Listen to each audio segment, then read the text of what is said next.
हरे कृष्णा। श्री राधे श्याम।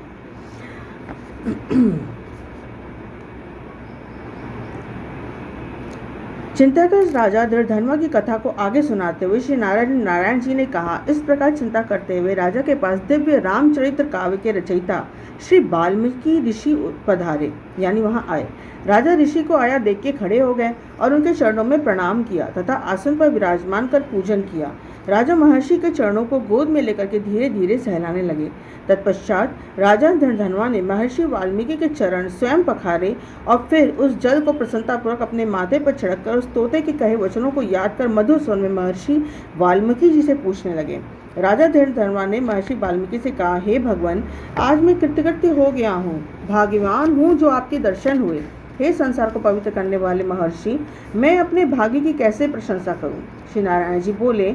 इस प्रकार उन महात्मा से प्रार्थना करके राजा चुप हो गए। ऋषि वाल्मीकि ने कृपापूर्वक राजा की ओर देखा। राजा से मुनि महाराज बोले, हे नृपश्रेष्ठ, इस प्रकार की नम्रता के कारण तुम धन्य हो। हे राजन, तुम चिंतित दिखते हो, अपने हृदय के दुख को कहो, देर मत करो। दृढ़धर्मा बोला, आपके चरणों के प्रताप से मैं हर प्रकार से प्रसन्न हूँ, किंतु मेरे हृदय में एक बड़ा संशय है, वही तीर के समान मुझे चुभ रहा है, कृपया उसे दूर कीजिए। वन में किसी तोते के मुख से वचन सुनकर यह संशय पैदा हुआ है, जिसे मैं सुनाता हूँ। मैं एक बार शिकार खेलने घोर वन में गया। वहाँ घूमते घूमते मैंने एक तालाब देखा। वहाँ जाकर थके प्यासे होने पर जल पिया और कुछ समय के लिए मौन बैठ गया। राजा से ऋषि बोले, हे राजन, तुम अपने पूर्वजन्म का चरित्र सुनो। हे राजेंद्र, तुम द्रविड़ देश में ताम्रपर्णी नदी के तटवासी सुदेव नाम के एक ब्राह्मण थे।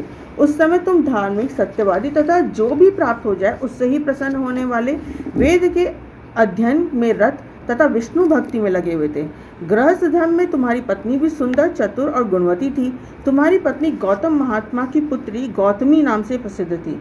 उस जन्म में इस प्रकार गृहस्थ का पालन करते हुए कुछ समय बीत गया, किंतु तुम्हें संतान प्राप्त नहीं हुई। एक समय आप आसन पर बैठे थे, स्त्री तुम्हारी सेवा कर रही थी। तब तुमने दुखपूर्वक स्त्री से कहा, हे सुंदरी, पुत्र सुख से अधिक संसार में कोई सुख नहीं है। तब दान आदि से प्राप्त पुण्य फल तो दूसरे जन्म में प्राप्त होता है, किंतु शुद्ध वंशोत्पन्न संतति इस लोक एवं परलोक दोनों में सुखदायी होती है। अतः मेरा जन्म ही निरर्थक हो गया। इससे तो मैं शीघ्र ही मर जाऊंगा, क्योंकि मुझे यह अपनी बड़ी आयु भी अच्छी नहीं लगती। आगे की कथा सुनाते हुए महर्षि वाल्मीकि ने कहा, अपने पति के ऐसे दुखपूर्वक वचन को सुनकर बेचारी पत्नी उदास हुई।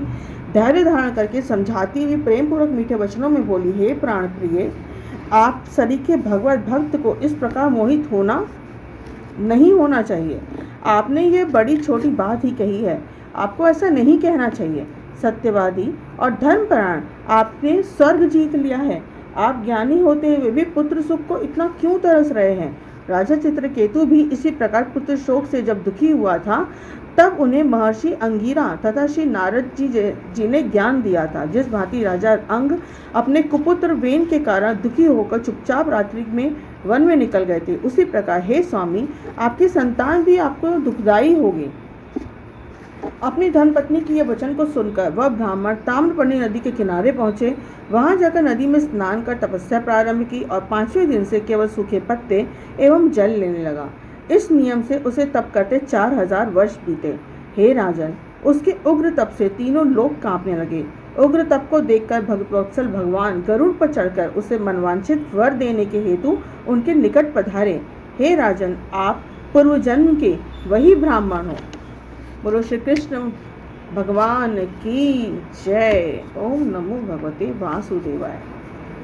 ओम क्लीं कृष्णाय नमः। ओम क्लीं कृष्णाय नमः। ओम क्लीं कृष्णाय नमः।